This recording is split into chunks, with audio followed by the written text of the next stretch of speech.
Yeah, I try to tell students in conducting seminars that you take a piece like the Holzfur Suite, and it shouldn't sound the same with each one of you conducting it. Each one of you, it should sound different because the Holzfur Suite's like a plain donut, and when we dip it in you, Mark, it comes out with sprinkles on it. When we dip it in me, it comes out with maple on it. When we dip it in Bob Reynolds, it comes out with chocolate on it. When we dip it in, but each person brings who they are and their musicianship and their relationship with the music to the piece, and they should. And so there should be no two performances that are exactly the same if they're all honest.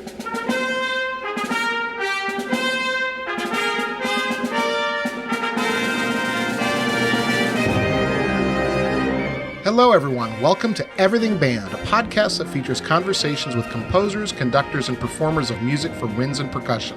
My name is Mark Connor. I'm a composer and educator, and each week I have the good fortune to speak with and share the stories and wisdom of musicians and leaders in the band community.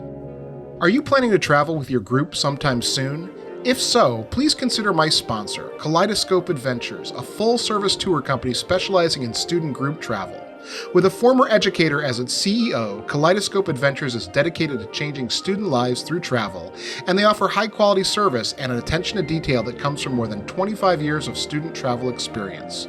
Trust Kaleidoscope's outstanding staff to focus on your group's one-of-a-kind adventure so that you can focus on everything else.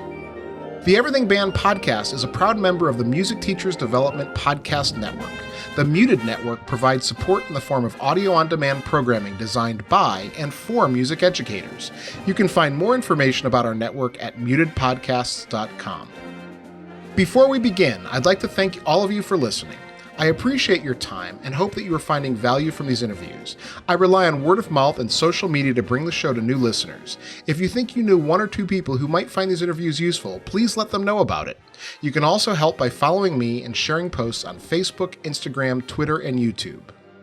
Remember, help your students live up to the best that is in them through music. And now, my next guest, Allan McMurray. Hi, Allan. How are you? I'm doing well, Mark. Thanks for joining me. It's great to be here. So, Allan, there might be a couple of people out there who don't know who you are. Can you introduce yourself for the listeners? Well, my name's Allan McMurray, and I spent most of my career teaching college band. Spent 35 years at the University of Colorado. Prior to that, University of Michigan. Prior to that, Southern Illinois University, and prior to that, University of Wisconsin-Whitewater. Excellent. Were you at Carbondale? I was at Edwardsville, and at the same time was able to do some performance with the St. Louis Symphony. It was a great time of my life. I enjoyed that very much. I didn't know you were at SIUE. My wife is a cello professor there. Oh, really? Yeah, I had a great time there. Yeah. Except my office didn't have a window. Yeah, not many of them do. That's right. Yeah, no, my wife's been there 15 years now. Wow, that's true. I didn't know that. The world gets smaller and smaller. It feels really small this year, doesn't it? It sure does. It sure does. Yeah. Oh, excellent. I didn't know that. So, Allan, can you share your background story, your musical origin story? How'd you get into music as a kid? Well, I started by singing with my family. We used to sing Christmas carols. My dad loved playing ukulele and singing songs. In fact, he would buy sheet music and learn it. And he also played a little bit of piano, though we didn't have one in the house. Whenever we went to my grandmother's house, she had a piano. My dad would play that. He loved playing ragtime and Dixieland. He was also a great whistler. So I grew up hearing music and knowing that my dad loved music and singing some music. And as soon as I could, I wanted to play an instrument. So I started on violin. Because the school district that I was in, before you could play a wind instrument, you had to start on a string instrument. It was a way to build orchestras. So if you started in fifth grade, you started on a string instrument. So I played violin for a year, and then I was able to move to trumpet, which is really where my interest was, and did trumpet all the way through elementary, middle school, high school, and then on to university. So your father, as a musician, was he formally trained or just amateur? I mean, I don't mean amateur, but you know what I mean. No, he was family trained. He belonged to a family where all of his brothers played instruments. In fact, they would get together and play guitar and banjo. And at one point, I had one of my uncles would spend half of his time in the desert area of California, and the other half of his time up in Lake Tahoe. He had two businesses. He had a business that he ran up in Lake Tahoe where he sold speedboats and ski boats. And then he had a business that he had down in the desert, which was playing banjo. Oh, wow. But I never heard him play professionally. I never went to one of his concerts. That's interesting. So you're from California? Yeah, I grew up in California. Which part? I grew up in the greater Los Angeles area and then did undergraduate work at, I graduated from Burbank High School and then did undergraduate work at Long Beach State College. How about in high school? When did you know that you were going to be a professional musician or a music teacher, or did you know? No, as a matter of fact, I graduated, even though I loved music and it was an important part of my life, and it was a part of my life that became more meaningful with the fact that my parents got into flipping houses. We would live in a place for a while. So I went to 2 elementary schools, 2 middle schools, and 2 high schools because of their house flipping. And the one thing that was the common tone for me was not friends that I had as lifelong friends, but music that was my lifelong connection. So anytime I didn't have friends, I just practiced. So how about your high school as far as a band director? What was that experience like? Do you have someone that you look back on that's maybe sort of inspired you in some way? The inspiration that I had was from the feeling that I had when I made music, and it started early on for me. I mentioned that my dad had sheet music. I used to sneak into his sheet music box and take things out and read the text of the songs and then try to figure out how to play the music. Some of it was in 5 sharps and 6 flats, and I was only 11 years old, but I wanted to try to play the music like the words sounded. So I would read the words, and then I would try to be expressive with the music in the way that I thought the words were supposed to go. So even though I made a lot of mistakes, I started with the idea that I was trying to be expressive rather than technically correct. And then I would evolve with my technique, as my dad would say, "That's a wrong note," and I would have to correct it. And so early on in my young trumpet playing career, I could play in 6 flats and 6 sharps with no problem. Were you playing by ear? So you were basically just doing that all by ear? No, I started learning to read early on. Oh, okay, okay. I would figure it out. I mean, I would take the time to figure it out. I had just gotten enough. And this was not like the first year I was playing trumpet. It was, 2 years or 3 years into it, because I was fortunate. My parents felt that it was important for me when I started trumpet to take trumpet lessons. And so I had a teacher early on. The first teacher I had was an old retired school teacher who I think didn't have a lot of passion for teaching the young people, but he did anyway, and he taught me basics. And then I had a teacher who was a middle school band director who had a degree in trumpet from University of Southern California. His name was Robert Schneewise, and he was a middle school band director, but he was a great trumpet teacher. And I took lessons from him through 7th, 8th, 9th, and 10th grade. And that's when I grew a lot. He would come to the house, and as I got better and better because I was practicing so much, he would start assigning me duets. And then I would and make me play all the way through with him without stopping, so that I was constantly moving forward. And then each time we came, the end of the lesson was we would sight read duets, and he'd bring violin duets and everything just so that, to keep me pushed, because he realized that I had a real passion for it and was willing to put in the time to get better. Wow. Yeah, that's such a great lesson to play those duets without stopping, for a trumpet player especially. I remember having a high school band director tell me once that, I'm a trumpet player also, that you can't ever stop playing when you're the trumpet player. Well, it helped me a lot later on, because I learned to be a pretty good sight reader. And while I was at Long Beach, I was doing a lot of playing, but I also had a chance to do some studio work. And in studio work, you go in and they put the music in front of you, and you better be able to play it right away, or you never get asked back. Right. Exactly. Wow, that's an incredible experience. So growing up in LA certainly had its benefits. Going to Long Beach, you were kind of near that studio scene. Were you doing a lot of commercial and jazz, or was it mostly classical? What was your specialty? I liked playing everything. I liked playing the trumpet, and whatever the trumpet was needed in, I wanted to do it. So I played jazz. I played in a rock group. I went to school with Richard Carpenter, and whenever he was experimenting with sounds, and whenever he needed horns, he would ask me to play. And then I did some studio work, and I played in operas and bands and brass quintets, and anything I could play in, I wanted to play in. So I just loved playing the instrument. But when when I first entered college, I entered not as a music major, but as a pre-law major. So it took me a while to decide that career was what I really wanted to follow. And so what was the decision? What changed for you that made you switch from law to music? Well, I started and I wasn't going to play. I went to college with the idea that I was told by people in the pre-law program that I wouldn't have time for music. I've heard that many times from colleagues. But so I thought, well, maybe I shouldn't play first semester. So the first semester I was in school, I didn't play, but I missed it so much. At the second semester, I called up the music department and I said, do you have any ensembles to play in? And they said, are you a music major? And I said, no. And they said, well, maybe you should sign up for this group. It's a non-major group and it meets one night a week and you can play. And I thought, okay. So I went into that. They never asked me what my background was. They didn't know that I'd played principal in Allstate the past 2 years. So when I went into the non-music major band, while it was a chance to perform, it was kind of disappointing. So because I really wanted to play harder music, and I was looking forward to growing as a musician, and so I decided that in the beginning of my second year, in my beginning of my sophomore year, that I would take the risk and audition for the top ensembles just to see if I could even get in. Well, it turned out that I made principal in the wind ensemble and the orchestra as a non-music major. And then the trumpet teacher found out about that and asked me to come in and talk to me about changing majors. And so there was kind of this thing that was going on. At the same time, I was finding no community in pre-law. I was finding no sense of satisfaction. I was finding nothing that raced my motor. So much to the dismay of my family and against their advice and against the advice of my brother-in-law, who was city attorney of Los Angeles, I changed my degree from pre-law to music.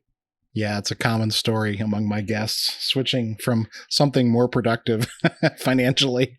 That was never a goal for me. I mean, I know some people imagine their lives. I thought law would be fun. I thought law would be enjoyable. I mean, I went and watched my brother-in-law do courtroom things while I was still in high school, and I thought, I could do this. I like this. I would watch those things on TV. I watched Perry Mason. I mean, I was interested. Yeah, sure.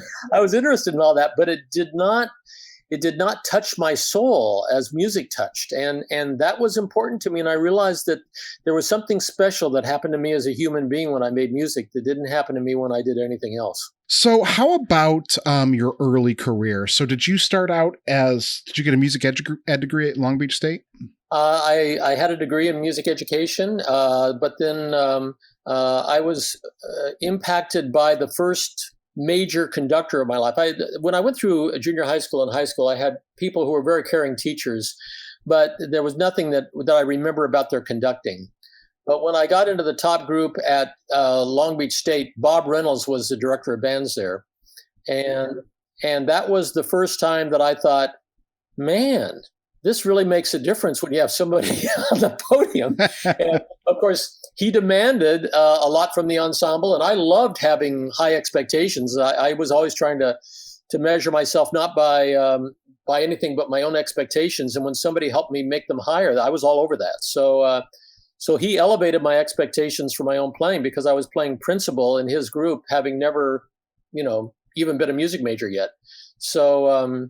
And it was exciting, and I learned a lot. And then I took conducting from him, and then took conducting from the choral conductor there at the time, and really found it to be an interesting way to be involved in music. Although I thought at the time it was a lot easier than playing trumpet because I didn't have to get up each morning and warm up for an hour and then practice for 6 hours a day.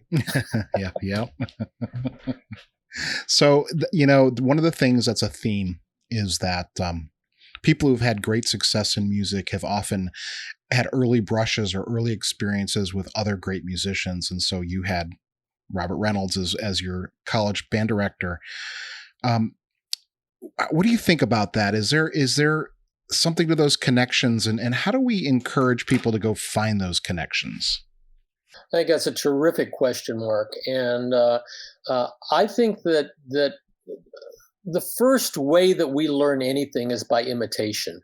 And so who you choose to imitate plays a really important part of how much you learn. I mean, if you imitate the second to last chair clarinet player in the fourth band, then maybe that's not going to motivate you to be as much. But I think that we need to find those mentors. For me as a trumpet player, once I got past, there became a point where the trumpet teacher I had at Shiniwai said, "You need to find somebody else because I'm not sure that I could teach you anymore." So I looked far and wide, and I couldn't find anybody right away to teach. Later on, I started studying with Gabe Bartold, who had been with the Boston Symphony and retired to California. But prior to that, I would find recordings, and I fell in love with the recordings of Maurice Andre. I think that we as educators need to help students find mentors, need to help students find people to imitate, and rather than if it's I mean, for a young player, maybe Maurice Andre is going to be too much for a young trumpet player, but getting a high school trumpet player to come in who's really a good player, or having a local person who really loves their instrument, cares about it. There need to be sounds in your ear. There needs to be that feeling that there's a way forward, and you need to set goals for yourself. And I really believe it's important to have a model in mind. That's really interesting. So let's dig into that a little bit. So let's say that we're talking about a middle school band director who's listening, or a high school band director. You mentioned having a good player come in, but in what other ways could they possibly do this? Could they put together listening lists, or is it really just trying to get someone in? Well, let's start with them. First of all, they need to assume that they can be better. And they need to find out who are the people who are really spectacular music makers with young people. I mean, who makes great music with young kids, and find out more about them, how they do it, what they do. Ask them questions, call them on the phone, send them an email, harass them, do anything, because it matters so much. And I'll tell you what, great teachers are interested in people who want to learn from them. They're not interested in somebody who just wants to know their secrets, but they're interested in people who have a sincere desire to get better. You need to find out who the great people are, and then you need to try to hang out with them. You need to hang out with them at conferences and conventions. You need to find out if they've written something. If they have a performance, you go to it. You learn by putting yourself in the presence of people who have achieved something spectacular, something beyond the ordinary, something that excites students and inspires them. You need to put yourself in the presence of those people, and then you need to ask yourself, what's going on here that I can learn about? You can also learn from people who aren't doing it. You can sit in a room and say, what is happening here that I don't want to follow? What's happening here that isn't worthy of emulation? Because I think we learn from any rehearsal or any performance something. But I think that I always I used to encourage the freshmen when they came into the University of Colorado. I said, there's many opportunities for here at the University of Colorado, but there are some decisions you're going to have to make yourself. They're going to change the direction of your life and your career. The first decision you're going to make is who you hang out with. If you choose to hang out with the people who are here to have a good time and party, then that's what you'll learn, is how to party. You won't learn to be a better musician. You won't learn to be a better artist. You won't learn how to excel. But if you hang out with those people who you hear are the ones who are the last ones in the practice rooms, the ones who are making great music, the one who everyone wants to play in their chamber ensemble, who are those people? Take them to lunch, spend some time with them, ask them about what they do, what their priorities are. Learn from them, because they're your mentors. Mm-hmm. Yeah, no doubt. That's terrific advice. So, Allan, going back to postgraduate, so we started to talk about it, and then we kind of got off the track there. Did you go into teach, or did you go right into graduate school? Well, I was offered an opportunity to teach, but I went right to graduate school because Bob Reynolds asked if I would come out and be a graduate assistant in trumpet at the University of Wisconsin. He left Long Beach to go to Madison, Wisconsin. And apparently when he was there, they had a lot of good things going, but one of them was not a lot of good trumpet players. And so he had let the person who followed him, Don Wilcox, know that he wished that I was there as a trumpet player. And Don let me know that. And so I contacted him. He said I should really apply. And I applied, and I was offered an assistantship right out of Long Beach to go to, after student teaching, to go to Wisconsin in a master's in trumpet performance. There was no master's degree in conducting at the time. Bob hadn't started one yet. But he did, just as I was about to arrive, managed to find another graduate assistantship. And so I had two assistantships. I had one in band and one in trumpet performance. And I assisted with a marching band and conducted the non-music major band, and then taught some trumpet, and then played in the faculty brass quintet while I was working on my master's at Wisconsin. Yeah, that's a great place to be, certainly in Madison. So now, what did you learn as assistant to the marching band while you were there? Because I know Mike LaCrowan. Mike was in his second year. he was in his second year. He was in his second year, and I was his first TA. Oh my goodness!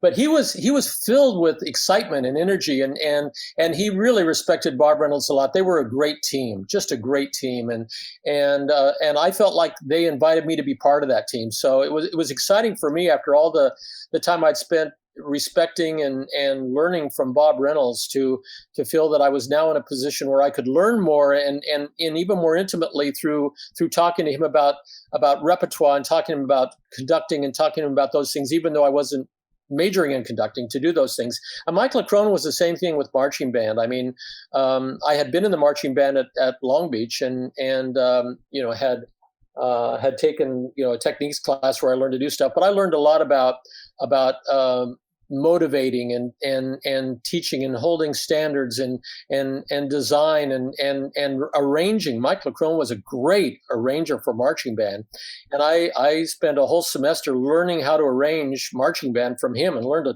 a tremendous amount from him. So it was a great time for me, and a time that I was excited to be there. So you mentioned that you learned a lot about motivating. Can we get into that a little bit? What are your sort of best tips for band directors about motivating students? Well, first of all, I think it's got to be the way you walk into the room. Do you walk into the room and do you see flutes and clarinets and oboes and trumpets and trombones and percussion, or do you see the people who play them? And I think there's a real difference there. And I think when you look at a band, you've got to look at the individuals who are playing the instruments, because ultimately we don't teach trumpet. We teach the person who plays the trumpet to play the trumpet. We don't inspire a clarinet player. We inspire the person who plays the clarinet. We have to realize that our goal is to connect with the individual people who are in the band and motivate them and inspire them and inform them so that they can be as excited about the music making as we are to have them make the music. I think that we do that through our own passion. I think we do that through celebrating successes and not just going into a rehearsal as error detectors. I think we spend part of the rehearsal just making great music and talking about what it feels like to do that. I think rehearsals can't be routine. They have to have a degree of spontaneity. And I think that everything that we do has to be in service to the people in the room. All right. So graduate school at Wisconsin, and then what was next? Well, next, I finished my master's in a year, and there happened to be and I applied for a doctoral program, and because I knew if I wanted to go on and do more with teaching, and I was going to teach trumpet, that was going to be an important thing to do. I love band, but I was playing pretty well at the time, so there was I was accepted into the doctoral program and was going to continue working there, but a position opened up at a nearby university, University of Wisconsin-Whitewater. And it was a 1-year position. It was just they had a failed search and they decided they'd hire somebody for 1 year. So they were looking for somebody who could come in, and I had a master's and that was their minimum qualification. So I went down and I auditioned and they offered me the gig to teach trumpet, French horn, 3 sections of music appreciation, brass class, brass ensemble, build the electronic music lab, and be assistant conductor of the orchestra. But I thought it was exciting because it was a job, and it was close enough to Madison that I could still keep my connections there.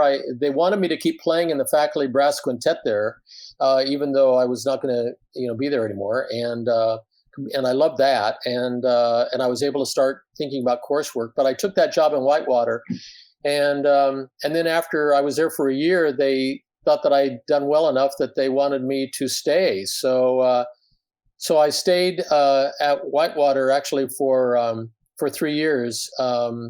At the end of the third year, I went to Europe. I was still planning on coming back. Wasn't sure I wanted to return to Whitewater, but knew that the doctorate, I'd done enough work on the doctorate that I was prepared to do residency. But I went to Europe at the invitation of an ensemble that was put together at University of Wisconsin Green Bay. They took an ensemble over, and it was going to be in residence at a music school there. And there was an orchestra there that was the debut orchestra from Los Angeles, and I had a lot of great friends who were playing in that, and they asked me to play in it too.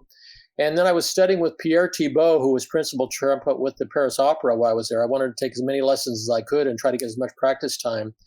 And so I played for him, and I did a lot of practicing, and I got better. And he encouraged me to stay. He wanted me to play in his brass quintet that was made up of Paris Opera Orchestra members. He arranged for me to take auditions with the Nice Radio and Ballet Orchestra and also the Munich Opera Orchestra.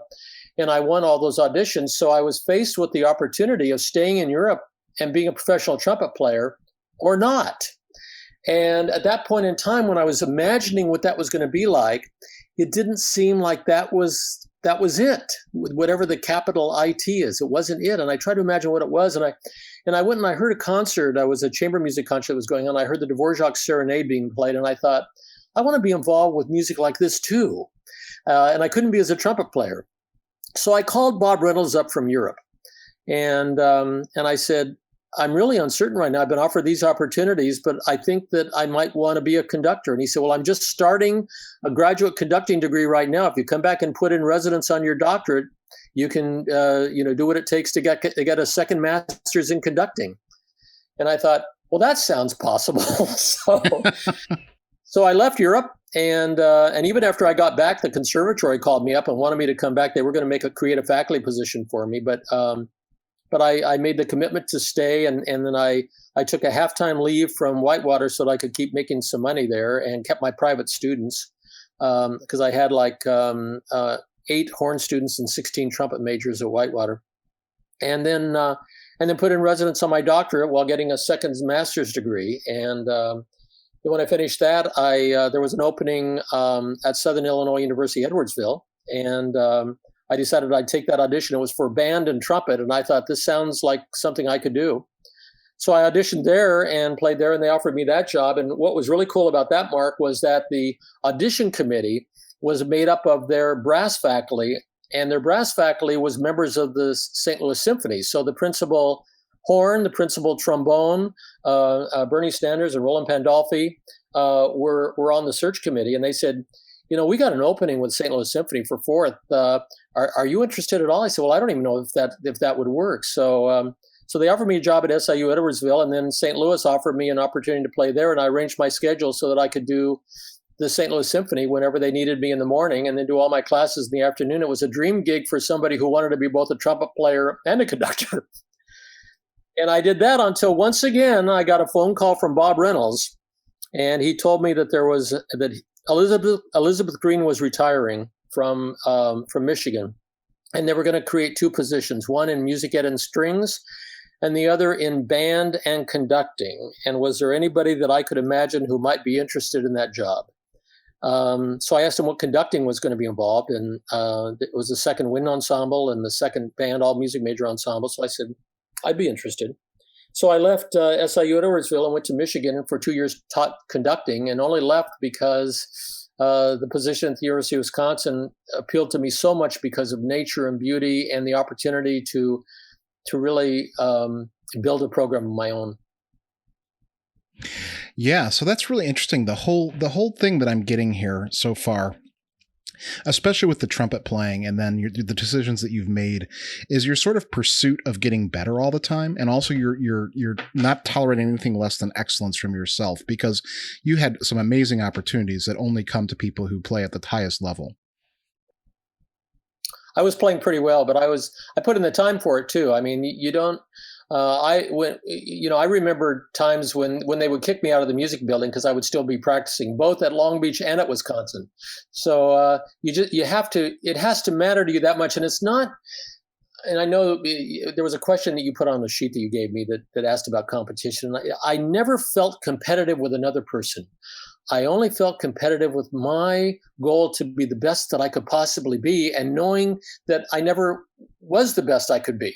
There was always something else that I knew I should be able to do. And that if I practiced a little bit more, if I got better at this, or if I could learn to play piccolo trumpet, or if I got a flugelhorn and learned to play whatever it was, I just felt I want to learn that. And the only person that I think feels more that way than I do is Yo-Yo Ma.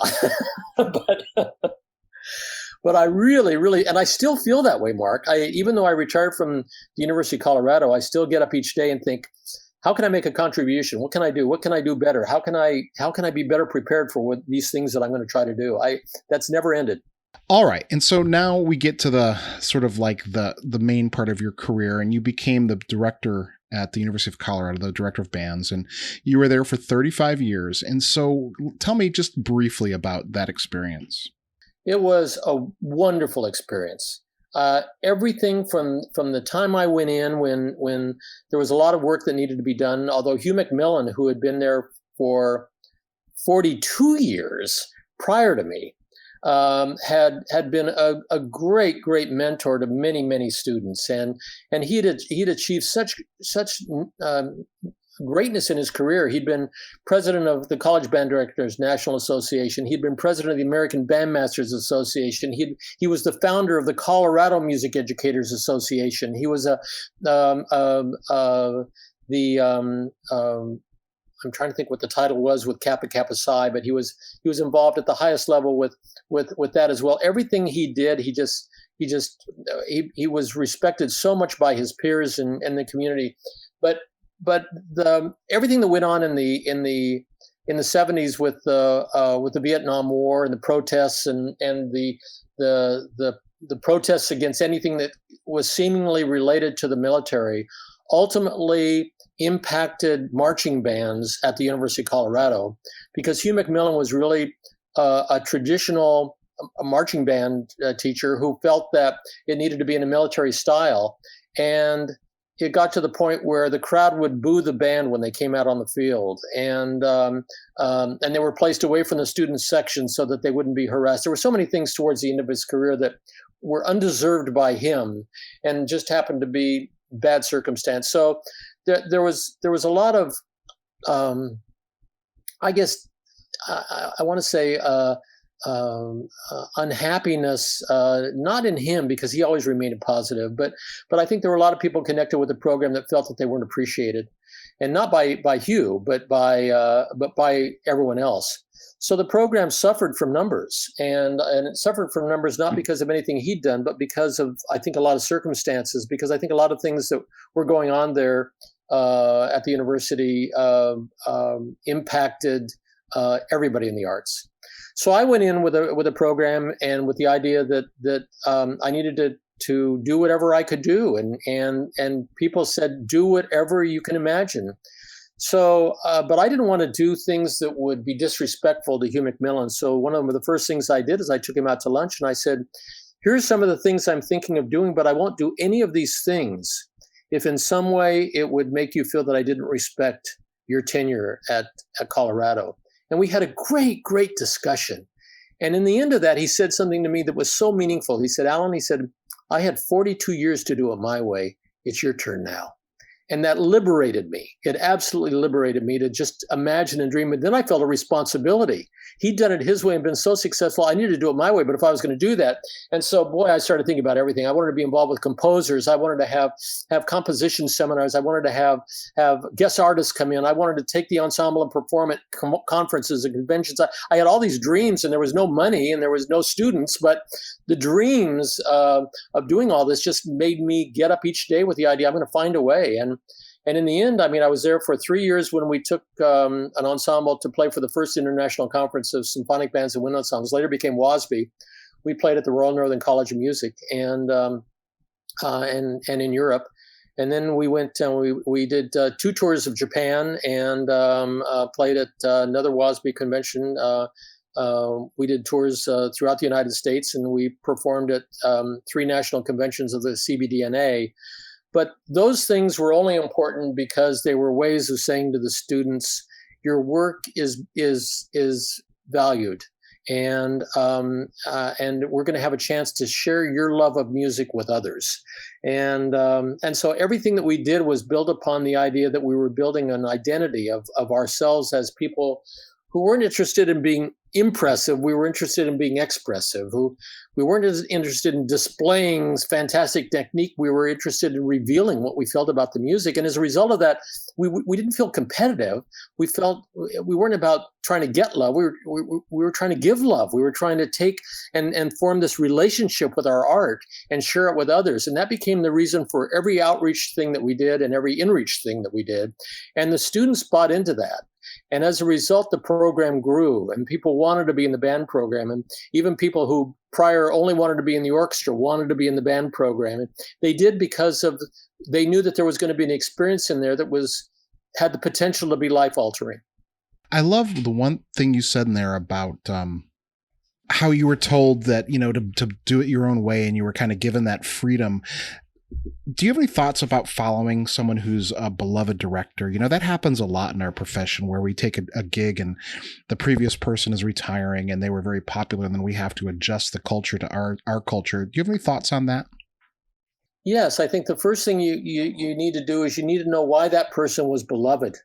And you have to go in with the idea that those things that are still the reminders of that person's greatness should not be changed from you the first year or maybe even the second year or maybe ever. You must go in celebrating with those people who are the alums and the people who are still there. The fact that there were great things that happened and that now you're going to try to achieve great things too. And they might be different, but they're going to be inspired by the foundation that was built by that person that preceded you.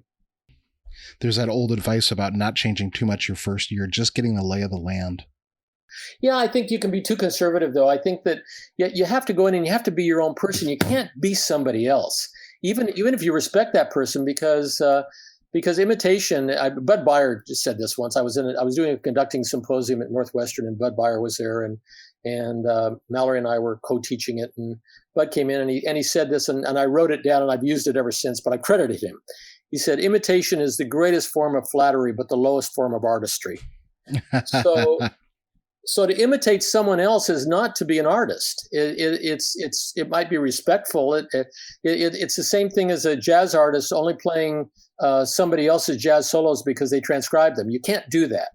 You have to be the person who you are, but you can be respectful of what preceded you and be the person you are, and draw attention to the things that you think are different. We're going to try this, and I know this is new, but here's why. I'm really excited about this, and I know that the things that excited you in the past were things. So I want to share this with you, and I want to get you involved in this and tell you why, and then make sure that there's a reason for doing things that's shared. Make sure that you talk about music in a loving way and transfer your passion to the ensemble. So, Allan, you've done a lot of work with conducting, and can we talk a little bit about that? I know you have the DVDs, Conducting from the Inside Out. Can you talk more about what you're doing there? I have loved teaching conducting, and I have to say that when I left Europe and I went back and I studied with Bob Reynolds and I was able to study conducting with him, not just be involved with him, but study conducting with him and study scores and become obsessed with possibilities, not just what people had done before. Listen to recordings and then forget about them and come up with my own relationship. And what I wanted to do is I wanted to bring that musicianship that I'd worked so hard to attain as a trumpet player, and I wanted to bring it to every score that I could. I wanted to be the best musician I could be with every line, with the third clarinet part and the third trumpet part. I wanted to imagine what that might be and then try to encourage the students within the ensemble to seek that same artistic goal. So from the beginning, my connection with conducting was trying to do it from the standpoint of taking your musicianship and finding a way to share it with others through both rehearsal techniques, but also through nonverbal communication.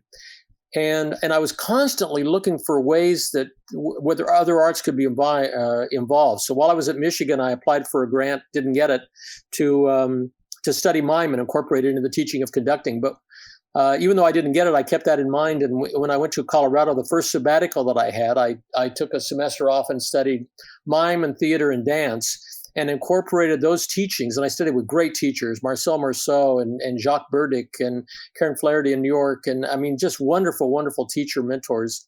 And then try to incorporate their passion for nonverbal teaching into the teaching of conducting so that I could do it in a way that was informed by these centuries of teaching that had been done with movement. I wanted to be able to learn from them.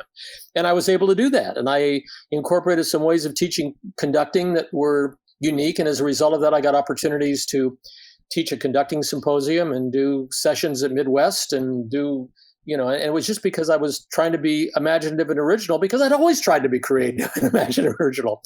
And then, once I had that, I was interested in trying to find ways to share it. And I started a book, and I've got 2 books that are almost done. But as I read them, it's not the way to learn to conduct. It's like learning to play trumpet by reading a book. It's just not right. So that's when I went to the DVDs. As soon as that technology came out, in fact, I went to the dean and I said, I'm going to apply for a grant to do a DVD. And he said to me, "What's a DVD?" It was that early. So I was excited about learning about a new technology. I was excited about putting something together. And that was the first one. And then I thought, after I did the one on gesture and movement, I thought, well, that's really the whole purpose of this is to have a relationship with a composer and to show how that's supposed to work. So then I asked Frank Kelly if he'd do one together with me. And Frank and I did the second one. And then the third one, I thought, well, there needs to be some way to bring this to rehearsal. So the third one I did with Bob Reynolds, Dick Floyd, and Craig Kirchhoff, and it was called Kindred Spirits, and it was about bringing that to rehearsing then. So the first one's gesture and movement, the second one's composer and conductor, and the third one is rehearsal techniques. Yeah, I think I have some questions about movement for you, but was it Craig in an interview I had with him that talked about the idea of looking like you want the music to sound? Does that sound something he would have said? I think that what you want is you want the music to tell you how to look. So kind of taking it one step backwards, even from that. Well, yeah. Well, I think it starts with the conductor digests the score and has to. For the conductor, the first rehearsal is the performance, and then the scheduled concert date is the ensemble's performance. Before the conductor, the first rehearsal is the performance. That's where you take all the decisions you've made and what you know about the piece and the composer and what you've decided is the meaning to have this for your students and how they're going to grow from it. That's when you bring all that to the first rehearsal so that you can ignite them and excite them with what you know about the piece and get them excited about it too.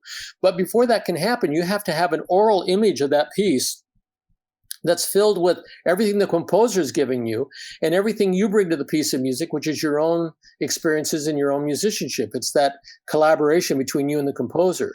Then the next thing you have to do is you have to find a way, once you've found that, to reveal that to the ensemble. And you do that through gesture and movement. That gesture and movement is informed by that relationship you have with the music. So the music tells you how to move.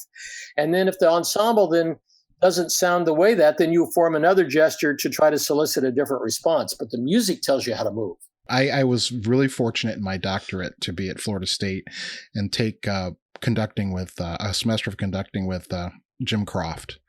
I love Jim Croft. Jim was a great friend of mine, and I'm a member of the American Bandmasters Association because Jim Croft called me up and said, "Allan, we need to do this, and I want to sponsor you." And he got Hugh McMillan and then Al Wright, and the three of them sponsored me for membership in American Bandmasters Association. But Jim Croft and I knew each other in Wisconsin because he was there while I was doing graduate work there.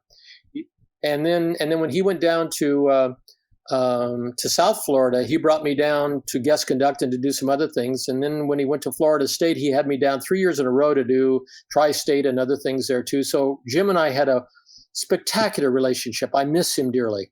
Yeah, he was amazing. The semester I had with him was really great, and I learned a lot from him about conducting in just a couple of weeks. It's amazing how, like you said, putting yourself in presence of greatness. This is something that my composer hat, I'm going to put that on for a minute, and my experiences over the years. Oh, good. I want to hear that. I want to learn from your composer. It's just interesting that I've had different teachers, over the years tell me, you have to tell the performers exactly what you want. And I remember my doctoral teacher, and I won't say who it was, but he was really insistent on that. You have to say everything you want in the rehearsal. What do you want here? What do you want here? And my philosophy has always been, I want the performers, I want the conductor, I want them to interpret what I've given them. I mean, I have an idea of what it's going to sound like, but I want to hear what they have to say about what I wrote. Yeah, I think that's great that you feel that way. I've been very, very fortunate. I mentioned that when I went to Colorado, having composers involved with the program was a high priority for me. And during the 35 years I was there, I would guess that there were at least 200 composers that we had interactions with, and at least half of those were either in the room or on the podium with with the ensemble at one point or another. Plus, every faculty composer that was there, I commissioned, and we would do their works. Anytime they wanted a work performed, I was there for them. So being with composers and working with George Crumb and John Harbison and Michael Colgrass and Joe Schwantner, I mean, all these great composers all feel the same way. They want the best music making that's possible, and they don't want to be limited by their own music making. They want to hear your point of view, but they want it to be an informed point of view. And that's the key thing. They just don't want you to step on the podium and choose your own tempo. If there's going to be a variation, have a reason. I had a talk with John Harbison one time. We were doing 3 city blocks for a national convention. And there was one part that he had clearly marked one tempo. But for me, in order to have something that was kind of hidden underneath revealed, which was this waltz that was hidden underneath this really rapid section, I felt the waltz needed to move faster. And because of that hidden part of the waltz, I wanted to take the tempo that he marked. And because I wanted to reveal the waltz that most people didn't even know was there, he said, "That's a great reason. Do it." Yeah, I'm very good at putting notes together and harmonies together, but I'm better at it than I am as a conductor. So I may as well let someone who's better than me see what they can get out of it. Yeah. I mean, I've had long talks with Frank Ticelli, and Frank just says there are so many things that he's disappointed with. He'll put, when I did the premiere of, or we did on our stage, we did the premiere of American Elegy. The Columbine High School Band played the premiere. We commissioned it, along with Kappa Kappa side chapters from throughout the United States. And Frank would run everything by me. And at one point, he had a rubato section in there, and he had arrows going forward and then going back. And so it would be dee da da da dee dum, dee da da da da dum. And I said to Frank, I said, "Why are you doing that?" And he said, "Because band directors never do anything with rubato. They just don't do anything. They just leave it the way it is." And he said, "I wanted to let them know they need to do something." I said, "Well, what if they wanted to go ba da da da dee da dee da da da da?" He said, "Well, that'd be fine." I said, "Not according to your arrows." So he took them out. Yeah, it's interesting. It's an interesting dynamic for sure. I know that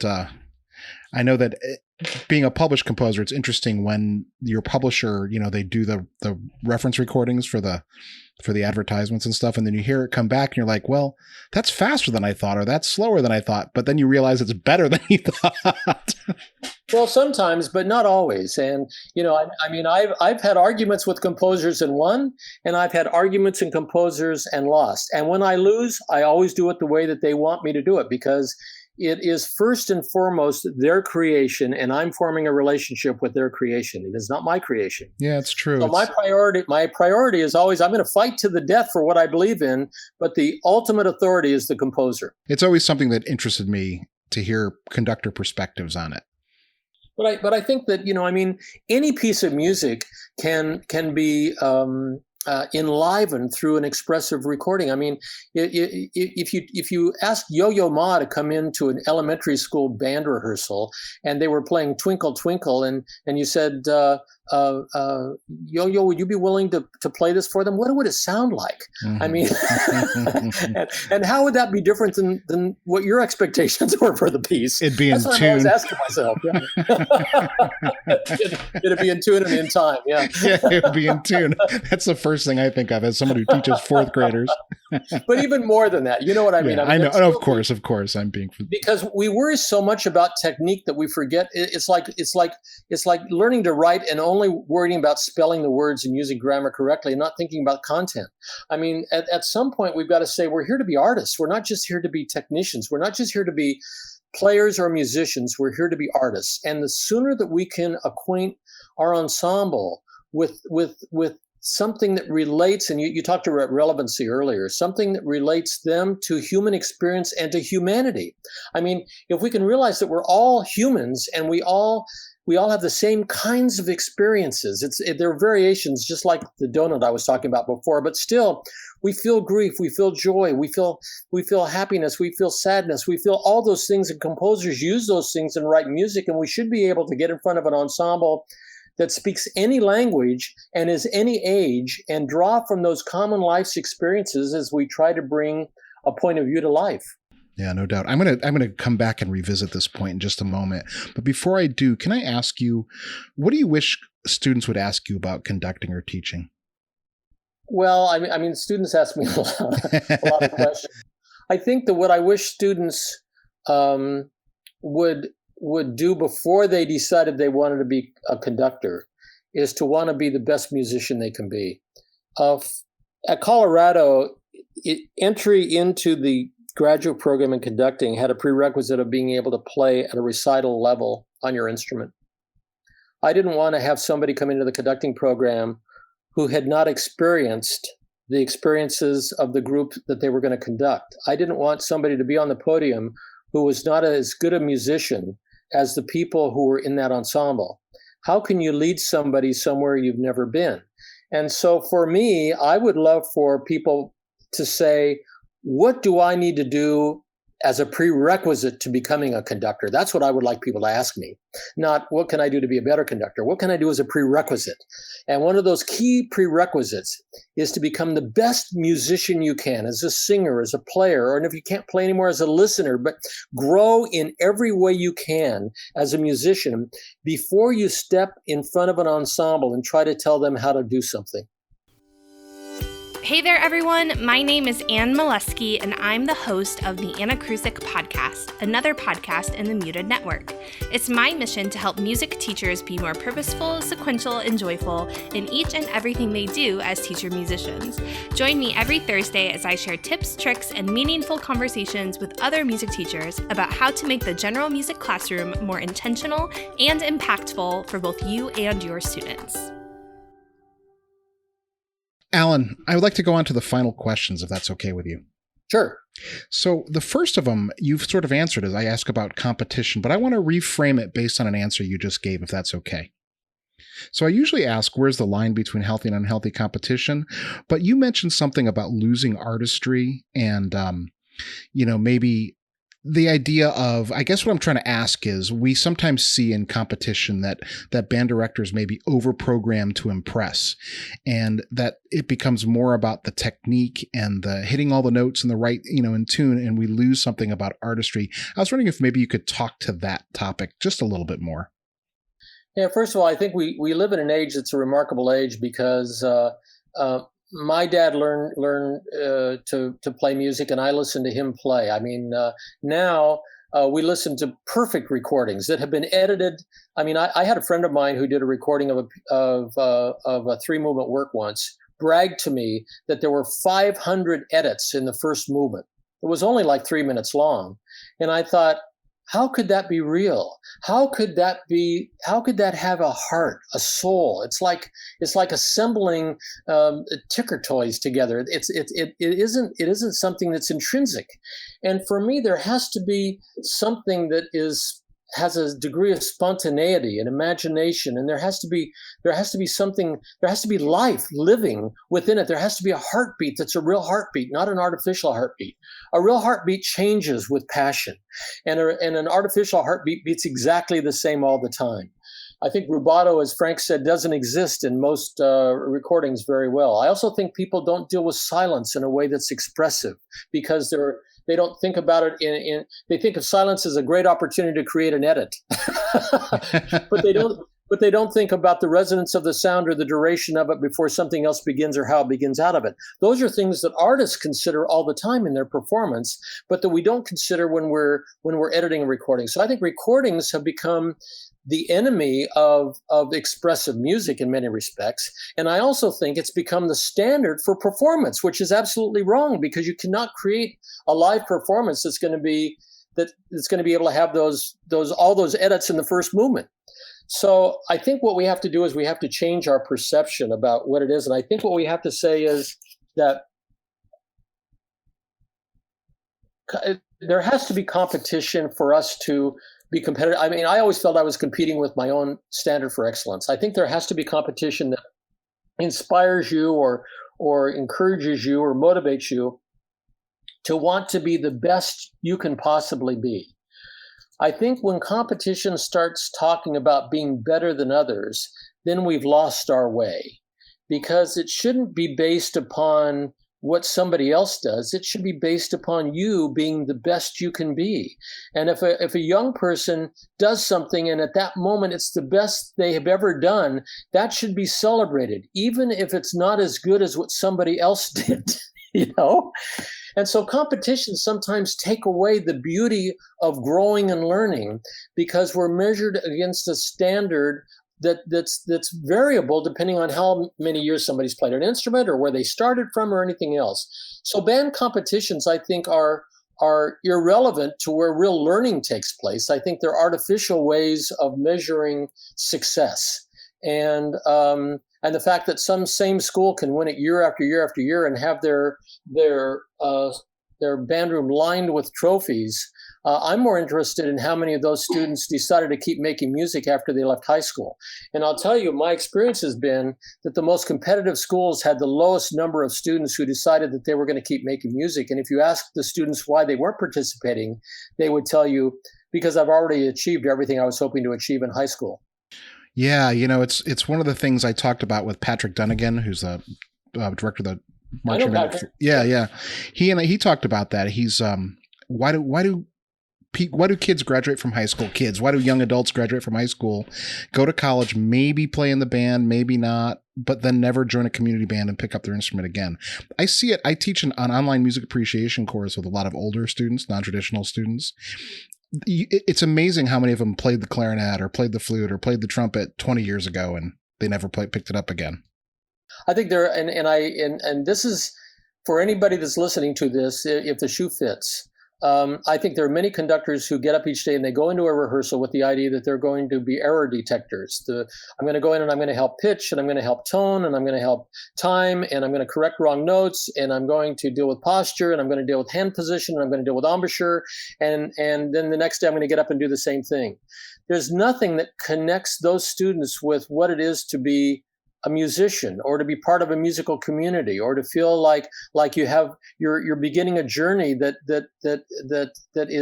is a lifetime journey, and to connect students with older students and with things and let them go and listen and let other people come and sit in and let them sit in with others. I was conducting the Texas 5A All-State Band, and Dick Floyd, who's a really good friend of mine, has a son named Weston who was just in ninth grade at the time and really a great young player. And so I told Dick, I said, have Weston come down and listen to a rehearsal sometime and bring his trombone. And so Dick did, and I went and I talked to the trombone section in the All-State Band. This is the 5A All-State Band in Texas. And I said, would you guys be okay if a kid who you could change the life of just sat in for 15 minutes in a rehearsal? And they said, oh, that'd be great. And so Weston set in on the All-State Band. 4 years later, he was principal in that band. But for him, that was a life-altering experience. We need to find more of those kinds of experiences for young people and not just see their life as something that's just trying to learn to be correct all the time. Where's the passion for music making that we're teaching? Where's the inspiration that we're teaching if we can't teach them to be artists until they can play all the notes correct? We should have them sing. We should have them sing along with other people playing. We should have them finger along as other people are playing instruments. We should have college groups or high school groups come in and play with them and for them and take them play. I mean, we have to do something that excites their spirit and lets them know that there's something ahead for them. We have to do that because too many directors go in and take the easy way out of just being correctors, and that's all they do.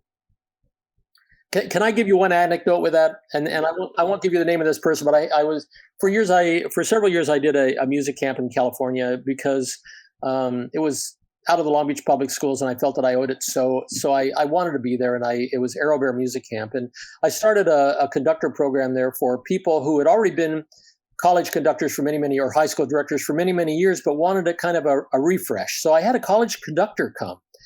And I said, well, what do you want? He says, I just want to become, I want to inspire my students to do anything. I said, okay, well, why don't you take a rehearsal here and I'll just observe it. And I'm going to ask you questions about the rehearsal afterwards. And so he started the rehearsal, and during the rehearsal, he was corrected this and corrected that and listen to this, listen to that. And so we went up and we sat under a tree, and I asked him afterwards, okay, I want you to tell me everything that you liked about the way that the ensemble played. And Mark, he couldn't tell me anything. Not one thing. And so I told him, I said, I'm going to have you rehearse tomorrow, and I'm going to ask you the same question at the end. So he went back, and that second rehearsal, he stopped and he complimented the clarinet player on their great sound, and then he stopped and he talked about the great section that had just happened in the saxophones, and suddenly the band was sitting up straighter, and they were giving him more, and he felt more opportunity. He was inspired by it, and all he could talk about was what it felt like afterwards. Well, all he'd done was just listen for what was right rather than what was wrong, and he inspired those people to be better. Yeah, that's a really powerful thing. You know, you mentioned earlier, if the shoe fits. And so I'm sure everyone who's listening, including myself, is reflecting on the way they teach and how they treat their students and how they treat their rehearsals. So thank you for that. I teach young kids, so encouraging is like the thing I have to be. But I think you can still hold high standards. Oh, absolutely. Because the kid, you tell everybody to go out and practice, and then somebody practices and they come back in, but you spend the whole rehearsal working on the people who didn't practice. There should have been, the whole world should have stopped in that room, and that kid who practiced should have been able to stand up and play what they learned. And that should have been celebrated. Absolutely. Absolutely. You know, you can tell a kid, you know, you have to be better at this, and then praise them when they get just 1% better. Yep. Because that's how they're going to now want to do the next 1%. And everybody wants a piece of compliment. But if the only attention that you can get in a rehearsal is if you do something wrong, which reminds me, Bob Reynolds, this was at Michigan. Bob Reynolds was in a rehearsal, and he had a convertible Porsche at the time. And it started raining outside in the parking lot at Michigan, and one of the people, recognizing it was his car and realizing it was raining and the top was down, came in and went to a percussionist at the back of the room and said, Mr. Reynolds, the top's down in his car and it's raining. How can I get his attention? And the percussionist, without hesitating, said, make a mistake. How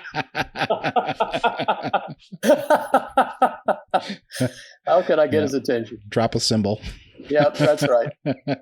So, Allan, the next question. A lot of music teachers take a perverse sort of pride in being the first car in and the last car out of the parking lot. And you mentioned, you know, it takes a dedication to be great and to be successful. But where is the balance? Where's the work-life balance in this? Let me go back to something I mentioned earlier, the idea that we have to draw from within ourselves as we form a relationship with the score, and we have to draw within ourselves as we form a connection with the music, and then we have to draw from within ourselves when we stand on the podium. You have to take care of yourself. And part of taking care of yourself is giving yourself a chance to grow. I found that one of the most important things I had to find time for me was solitude. It was so easy if I, coming home, and if I was done with my work, I'd put on a recording, or I'd watch a program that I was interested in, or I'd talk to somebody, or I'd call somebody on the phone, or I'd find ways to fill up all that time. There was never time for me to reflect. And so I think one of the important things that has to be built in to each day, and maybe that's before the day begins, or normally when you go to bed, there has to be time for you to sit quietly and reflect upon who you want to be when you grow up, and what you are, and what you're doing, and what you've done, and how you can be better. And that reflection time, particularly asking myself, how can I be better? What can I do? Sometimes I would leave rehearsals and I'd feel terrible, and somebody would say, it was a great rehearsal. And I'd think to myself, I'm glad they felt that way, but I'm going to do better tomorrow, But then I would go home and I'd reflect upon everything. I'd reflect upon what happened. I'd reflect upon it, not listen to the rehearsal, not play a recording of it, but reflect upon the faces of the people in the room and who I remember connecting with, and what was going on, and how I could be better. And then reflecting upon what it is in me that I valued that day, and what I wanted to draw from that wasn't there when I reached for it. Like reaching for something in your holster that's not there. And thinking, how can I get it back there again so that I feel that, or I know that? And but I think solitude, for all great artists, solitude is a place of repose. It's a place of creativity. It's a place of imagination. It's a place to dream. And artists need places to dream. And we can create solitude wherever we are in our own environment if we just find a quiet space to go to. Boy, that's powerful given our current circumstances with the pandemic, because I'm not sure that many people are finding solitude. I would think that there's a lot of opportunities to find it right now if you can just leave your computer for a little bit. Yeah. But I mean, there's so much, what am I trying to say? Sort of sustained trauma for a lot of people. Yeah, but that's when you need it the most. I mean,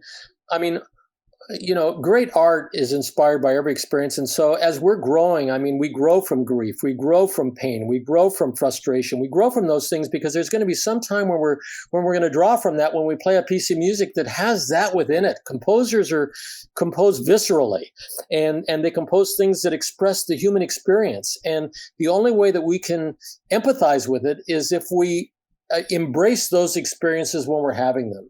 So whatever's going on in our lives right now, there's going to be some piece of music later on that we're going to say, I remember what that felt like, and I'm going to draw from that, and I'm going to draw in an analogy with my students because they felt it too. Remember when we couldn't come together, that sense of anxiety and frustration? That's what this tension is like in this music.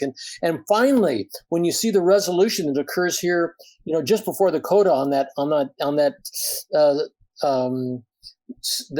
resolution, that's when we finally realized that we were going to get through this. And then the coda is this time that we're experiencing now where we can, you can draw from those experiences, and that becomes a more powerful way to make music. Okay, now let's take it from rehearsal, whatever, because you've related what is experienced to you, to your life, and then you've related that to the lives of your students because they're experiencing it too, and you're basing your creative work on humanity and on what the human experience is. And everything that's going on right now, we're going to draw from as artists, everything. All right, Allan, the next question's a really big question. We've touched on a lot of the topics, but putting the coronavirus aside, what are the challenges facing music education and band, and how can we best meet them? Well, I think one of them is something we actually touched on. Does your program exist to compete, or does it exist to inspire? Does your program exist to teach band, or does it exist to teach young people to make music and have a relationship with art?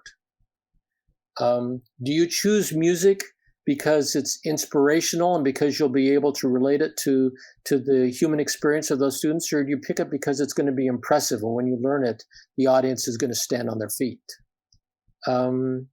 Do you care about the individual experience of the person in your ensemble, or is it only the collective that matters? Those are challenges maybe now more than ever, and they're going to be challenges when we get back because we've been apart for so long that we've lost community. We've lost that sense of ensemble, that sense of being part of a team, a part of a group that exists for a higher purpose. And we're going to have to rebuild that. And that's going to be a big challenge to us. It's going to be a challenge because there'll be attrition. It's going to be a challenge because we'll have young people coming in who haven't had that experience before, but are a year older than they would have normally been without that experience. We're going to have people who haven't grown or have grown, some people who've practiced their whole time while they've been in this, and some who never touched their instrument, and now they're playing in the same group. We're going to have to find ways to use all of that to reconnect people with music, and we're going to have to find ways to draw from the experiences that they've had. And I think that's going to be a huge challenge for us that hasn't probably happened since 1918. So, Allan, my favorite question of the interview. If I just invented a time machine and I offered to take you back to the afternoon of your high school graduation, what would you tell yourself? That I should major in music. Follow your passion. I mean, I was at that point. I delayed some of the things that I wanted to do because of what other people had convinced me was what I should be doing. And I think that happens to a lot of college students. And I think it happens to a lot of people, period. I think there are a lot of parents who are so concerned about the academics outside of music that they think that music is not as valuable to the education of those students as you and I do. And but I think if you look at how lives are impacted and how people treat others and how they grow and how they learn and how they continue to grow as people and in confidence. I think music is such a great teacher of so many things for us all. It teaches, first of all, about art and about expression and about imagination, but it teaches more than that. And I wish that I had gone into music right away. I felt that I had to play catch up once I started as a music major, even though I was older. I was a freshman in music, right?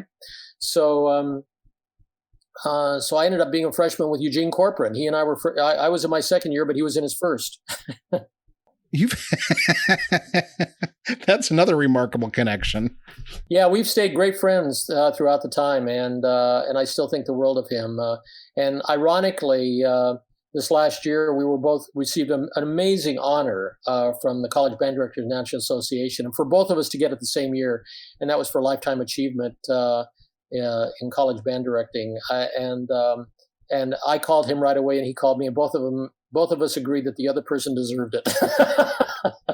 But I think the world of him, and he was another person. You talk about hanging out with those people who you're in school with, and he was one of those people who I had a great deal of respect for. If you had a choice, what would be the final work for wind ensemble or band that you'd want to conduct or perform, and why?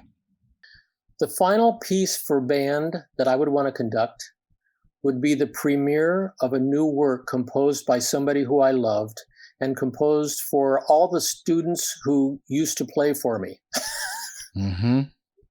Because I want the last concert to be a journey into something new, something that challenges me, something that excites me, something that makes me get better. I want that. So for all the Colorado alumni who are listening, this is your commission opportunity. They already did that. My last concert at Colorado, there were 2 new works commissioned, and there had been a work commissioned before that. The Kappa Kappa Psi chapter commissioned Frank Tikelli, and he wrote a piece called Songs of Love and Life that was written for the soprano and chamber ensemble. Was written for my retirement. So you're not going to say Lincolnshire Posy for me? No, I really mean that sincerely. I know. For me, I would want something that would stimulate my growth so much. Not something that I could go back to and say, let me take all the ways I've grown and bring that to this old friend in a new way. I'm more interested in one last chance to learn and grow and to be challenged by a new piece and to introduce it to an ensemble, an excited composer with the premiere. Those are exciting moments for all of us, for everybody. And I love every time that ever happened. I valued that at Colorado. I think that's a terrific answer. What about you, Mark? It would be the, Crown Imperial, William Walton. Oh, okay. As a composer, I mean, I suppose it would be one of mine, but no, William Walton, Crown Imperial. And it's because my college band director passed away of cancer when I was there during my junior year. And my freshman year, we played Crown Imperial, and he mentioned in a rehearsal that, when he expires, he wants to conduct Crown Imperial and then take his final bow and then, die in the wings after finishing that piece. And so then when we actually did it at his memorial service a few years later, it was just so deeply emotional.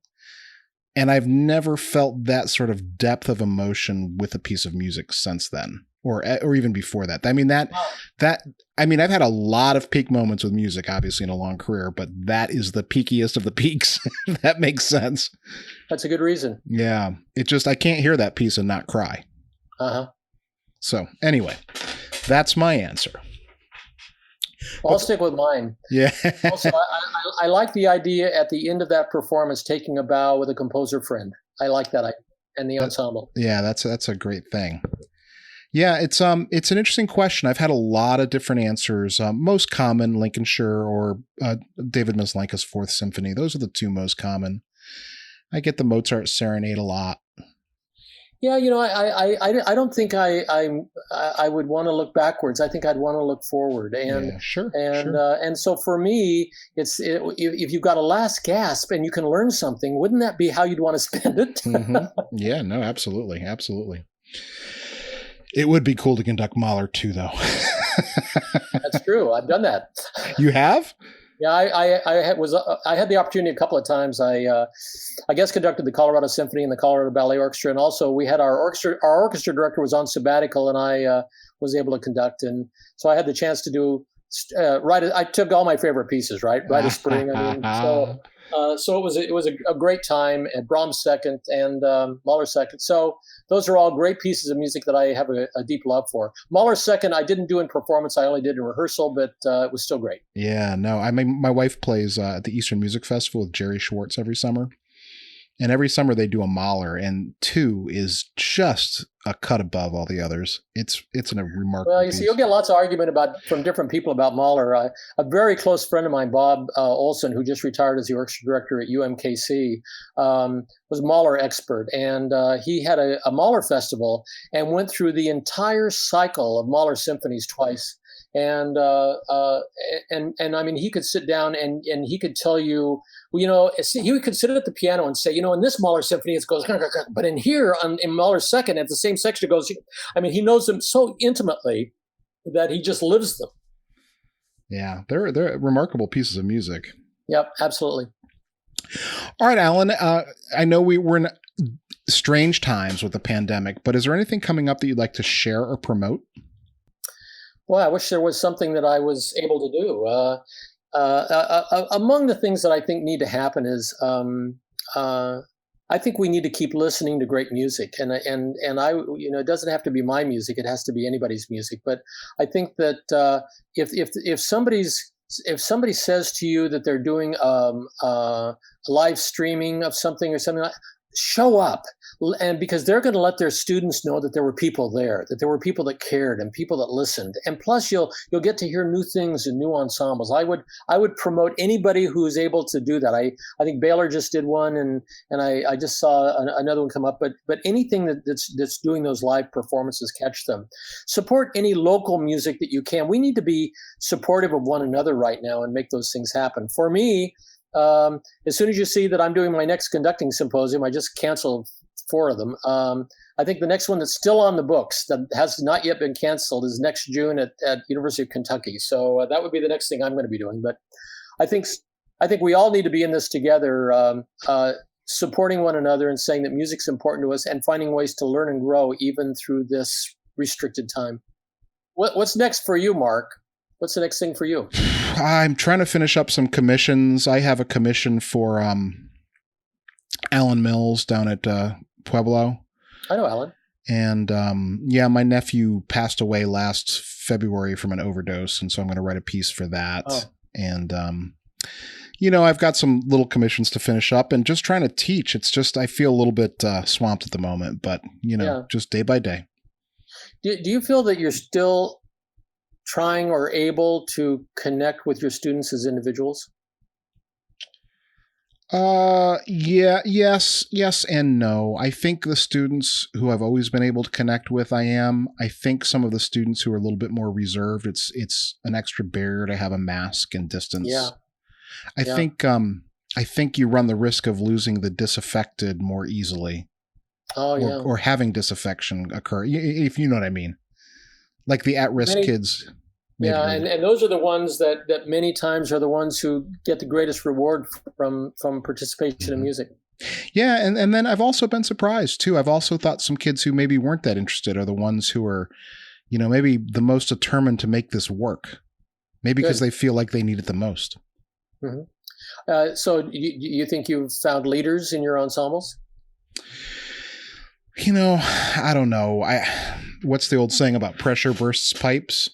I think it's exposed the lack of in some that I was maybe hoping for, if that makes sense. Mm-hmm. That's a sad way to put it, but I think there's room for people to find an opportunity to lead during this time if given that opportunity. Mm-hmm. Yeah. While we were talking, I just got an email from my best 8th grade musician saying that he wanted to take a couple months off during the winter trimester from band because he's uncomfortable. And, I now have to compose a response to him and find a way to keep him involved in music, even if he's not playing. So, yeah. Yeah, I think you'll do that. I think you'll do that really well. I think you'll ask him questions and you'll listen to his answers, and you'll guide him, and that's what mentors do. Yeah, we just it's about trying not to lose the kids from music. But by the same token, also, you can't. I've always subscribed to the belief, ever since I have matured a little bit, that you can't ever beg a kid to be in band or in any way, because they'll never buy in once they've decided. No, it has to be an experience that's undo withoutable. Yeah, no, I always tell kids, I said, you're really great. I'm really sorry that I'm going to lose you. You're always welcome back. And then I let them go. And sometimes they come back, sometimes they don't. Because you can't fight it. Yeah, anyway. Well, you're a composer. You'll compose something. Yeah, well, I'm writing a piece for them called Giant Juicy Spiders right now, but it's going slow. Whoa! Yeah. Juicy spiders. Giant Juicy Spiders. We had a young man in the band who's a percussionist, and he left his bell kit and his percussion stuff out in the connector hallway all summer before I came in. And the first day of band, there were spiders in his bell case.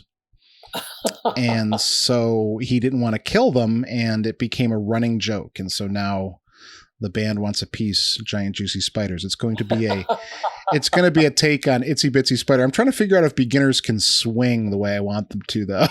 Sure they can. Yeah, I know they can, but they can do anything. That's how I feel. When I step in front of an ensemble for any rehearsal, my feeling is this group can do anything until they show me that they can't, and then I'll help show them how they can do it. But I'm going to walk on the podium thinking they can do anything, and I'm going to celebrate it when it happens. Right, absolutely, yeah. No, it's a good way to look at it too, and that's kind of how I think about it. But then I'm also guided by the little voice in the back of my head saying, "Is my publisher going to take this?" But my publisher is Robert W. Smith, and he's pretty good. So I think he'll be glad to take it. Yeah. So Allan, how can people get in touch with you? McMurray at colorado.edu. I'm still, the University of Colorado and I still have a great relationship, and I have my email address and tech support and all kinds of great things from the university. And so just McMurray at colorado.edu. Excellent. Allan, thank you so much. This was a terrific conversation. Well, Mark, thanks for making it happen, and thanks for doing so much good for the profession. I think everybody's looking for ways to grow, and I think you're providing an opportunity for that to happen. So thank you for doing that.